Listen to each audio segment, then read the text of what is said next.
What does it mean to be an underdog? Some players won MCC on their first ever event. If you cross the line, your bow goes away.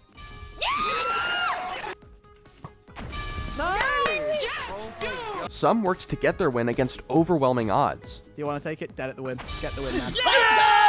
And yet so many players are stuck in a cycle of failure, never quite making it to the winner's podium. So let's look back at the players who have lost the most events and ask who will finally break free of the cycle in MCC Underdogs.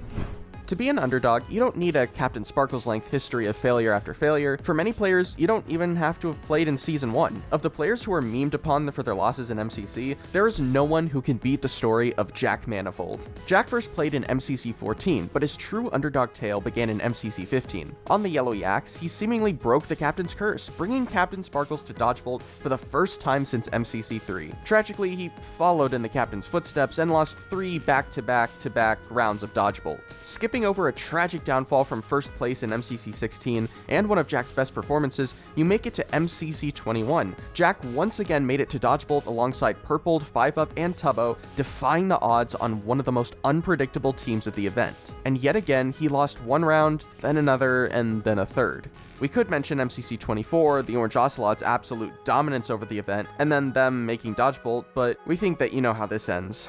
JackManifold, 9 Dodgebolt rounds, 9 losses, 0 wins, and one more chance this event to chalk up the Dodgebolt round win that he needs. 2 other more recent newcomers are also underdog competitors, Awesamdude and Gumi. Joining in MCC 17 and MCC 18, their first few events didn't create any compelling underdog narrative, and then there was MCC 19. Sam and Gumi teamed up with Fruitberries and RTGuy Rocky in one of the most unbalanced MCCs of Season 2, up against the Red Reindeer, the Emerald Elves, and the Teal Turkeys. All of the Cerulean Candy Canes were underdogs, yet they fought as hard as they could anyway, 4th in Battle Box, 4th in Sky Battle, 4th in To Get to the Other Side, and then going into the final game, they sat in 4th, more than 2,000 coins behind 2nd place. But then there was survival games, and how many coins did Cerulean earn? 7,950. The ultimate comeback story, where the final 8th game mattered most. And did they win Dodgebolt?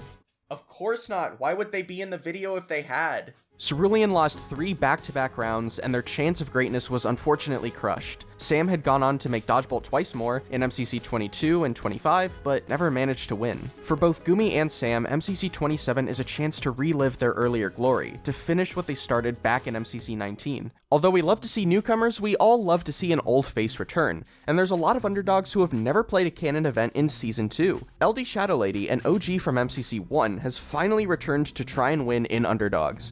Lizzie was one of the first people to ever be announced in MCC, making her one of the biggest OGs. While her most recent canon event was in MCC 13, she went out on a high note, getting first in the last game she ever played. Oh my god. You remember when I said, this is our game? And then repeating that to get first in Build Mart again in MCC Pride last year. While she might not have played in as many MCCs as other people, the one thing that stopped Lizzie from winning is gone: her husband. Joel Smallishbeans defeated her in Dodgebolt the one time she made it, back in MCC 10, but he's no longer in the way. Teaming up with Hannah XX Rose, Pearl, and G Nelly in this event, Lizzie's OG experience combined with her teammates' performances in more recent MCCs could be exactly what she needs to secure a win. Lizzie's not the only OG returning this event though. Strawberry 17, also known as Megan, is making her triumphant comeback. Another MCC 1 OG, Megan often played more for fun than to win, even pushing through the second half of MCC 8 on a 3-player team, using the power of friendship. Listen, Scott, I don't know if you know this, but we're strongest at 3. Megan competed in 8 MCCs from MCC 1 up to MCC 9, and hopefully that experience will serve her well. Teaming up with Creekcraft, Gizzy, and Joey Graceffa this event, Megan is ready to use the power of friendship to not only win the battle of fun, but to possibly win it all and get the coin. The real question, will Megan's power of friendship be able to match up against the power of the Drift King? That's right, RTGame is back, returning from a hiatus since MCC 16, and he's ready to win. Having joined back in MCC 2, RT has been here since the start. In MCC Jingle Jam, as a member of the Power Bottoms, he proved that though he's an underdog, he's got the bite to fight back, placing 5th overall and even placing 2nd in Rocket Spleef. He's a true gamer. Get him there, gamer! Gamer, go RT, go! Get him! Yes! Yes! Yes! Hopefully, this Jingle Jam energy carries through as he drifts to a dodgebolt win with Jack, James Marriott, and Velvet. And though she might not be quite as OG as some of the players that we've just mentioned, it would be a disservice to not mention Niachu. Joining in MCC 10, Nikki frequently played in MCCs throughout late Season 1 and the first half of Season 2. Though she got close to dodgebolt in many of her earlier events, her later teams fell short. Whilst many of the aforementioned players are making their big comeback in MCC Underdogs, Nikki's returning after a short break since MCC Pride this year, during which we're sure she's only grown stronger. Oh, what? Oh, shoot. Oh, God, I Ponka zero, Ponka zero, Ponka zero. Just hit one.